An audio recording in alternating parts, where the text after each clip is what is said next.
TV Al-Wahab. Hot Inspiration. Kasus makam yang diklaim sebagai makam kelompok Habib Yaman yang berdiri di tanah fasilitas umum tampaknya akan menjadi zona yang sangat panas karena pasca dibongkarnya makam tersebut oleh warga Winongan Kidul Serambi, karena makam itu adalah bangunan ilegal yang berdiri di atas tanah fasilitas umum. Lalu kini kelompok Habib imigran Askenazi Yahudi Yaman Selatan ingin mengadakan acara ziarah kubro di makam tersebut. Yang pertama, makam itu belum tentu makam dari Habib imigran Yaman, karena di makam tersebut ada makam pribumi yang ditindas oleh mereka, ditutup oleh bangunan cungkup makam yang dianggap sebagai kakeknya Umar bin Hafidz atau dengan nama Soleh Umar Al-Hadar. Dan untuk membuktikan bahwa itu memang betul adalah makam Habib Yaman, harus diadakan tes lab forensik dan cek DNA isi jenazah makam. Apakah betul itu adalah makam dari keluarga Habib imigran Askenazi Yaman Selatan? Karena sejak dulu tidak ada makam Habib yang ada di situ. Yang pertama, tahun berapa kakeknya Umar bin Hafidz tersebut meninggal dunia? Lalu tahun berapa dikuburkan di tempat tersebut?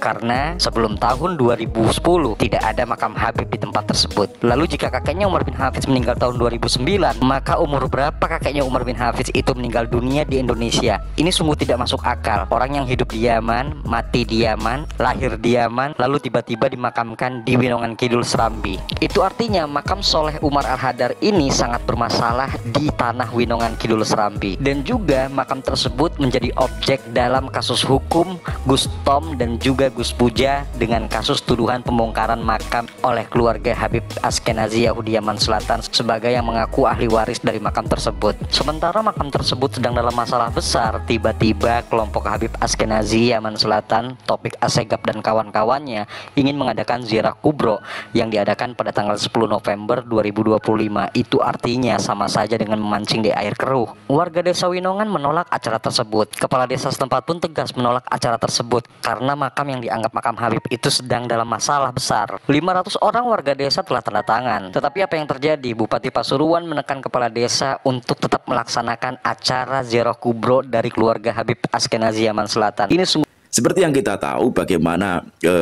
daerah Tuban yang sampai ini juga masih kasusnya masih terhenti di situ. Susah untuk mencari keadilan ketika para orang-orang yang berkompeten di bidangnya kemudian masih menyatakan diri menjadi mukibnya Pak Alawi, masih mengakui Pak Alawi sebagai dzurriyyah Rasulullah. Mereka akan takut untuk melakukan semuanya, sekalipun itu benar. Mereka akan takut.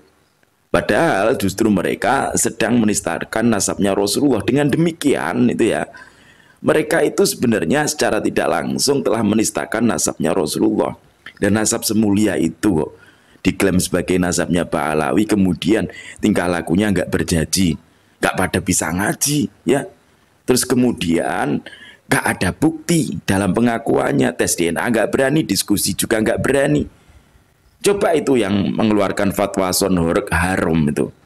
Cobalah kalau memang berani, diskusilah, wakili tuan-tuan kalian. RA itu diwakili coba atas nama RA. Saya sebagai perwakilan dari RA melawan diskusi Kiai Imad. Cobalah semacam itu, berani ndak? Jangan cuma beraninya keluar-keluar saja. Kalau kemarin ada kebocoran bahwa pemfatwa sonhorek haram itu mengerahkan massa untuk di acara ziarah akbar, maka ini lebih parah lagi rekaman yang bocor bahwa justru ziarah akbar itu atas perintah bupati. Coba bayangkan. Oke teman-teman, langsung kita dengarkan dulu ya bagaimana rekaman ini bisa bocor dan isinya apa. Kalian dengarkan.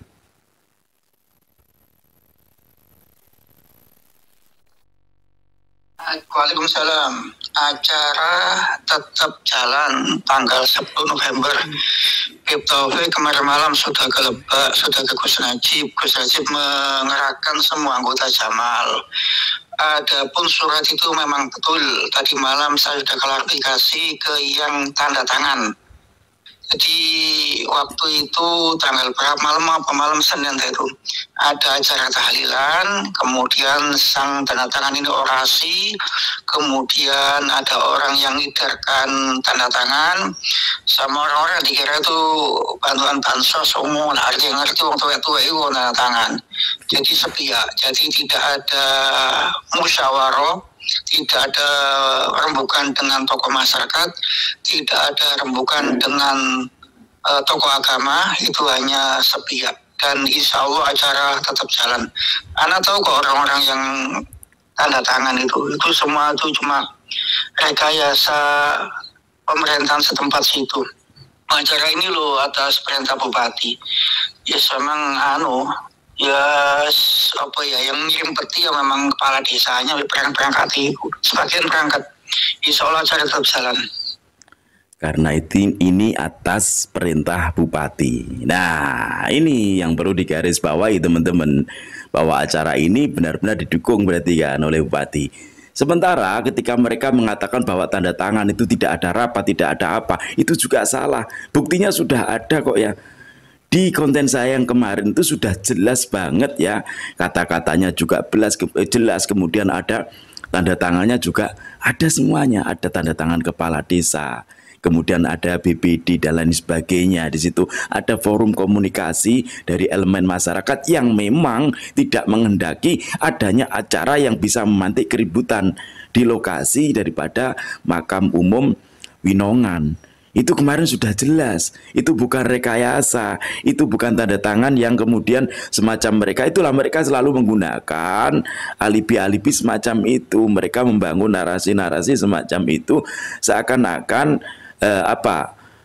mereka itu ingin mengatakan bahwa dirinya ya, memperlihatkan bahwa kebiasaan mereka memang semacam itu, mengelabui masyarakat dengan tanda tangan palsu semacam itu, atau memalsukan tanda tangan, atau mengelabui masyarakat untuk tanda tangan akan tapi tidak tahu apa yang ditandatangani. Seperti halnya yang terjadi pada Pak Kepala Desa yang tiba-tiba hanya tanda tangan tanpa membaca, yaitu ini yang dilakukan oleh mereka memang semacam itu. Akan tetapi kalau kemarin ya, hasil daripada musyawarah dari beberapa elemen masyarakat itu benar adanya, dan itu sudah benar-benar ada keputusan bersama untuk tidak adanya kegiatan di Winongan sebagaimana kegiatan-kegiatan yang besar, termasuk istighosah, kemudian ziarah akbar. Kalau untuk malam Jumat biasa Kamis sore gitu ya, ziarah kayak biasanya, kayak yang sudah terjadi seperti tradisi-tradisi sebelumnya atau kejadian-kejadian sebelumnya, yaitu cuma ziarah ke kerabat mereka yang sudah meninggal, kirim doa ke situ, nggak apa-apa.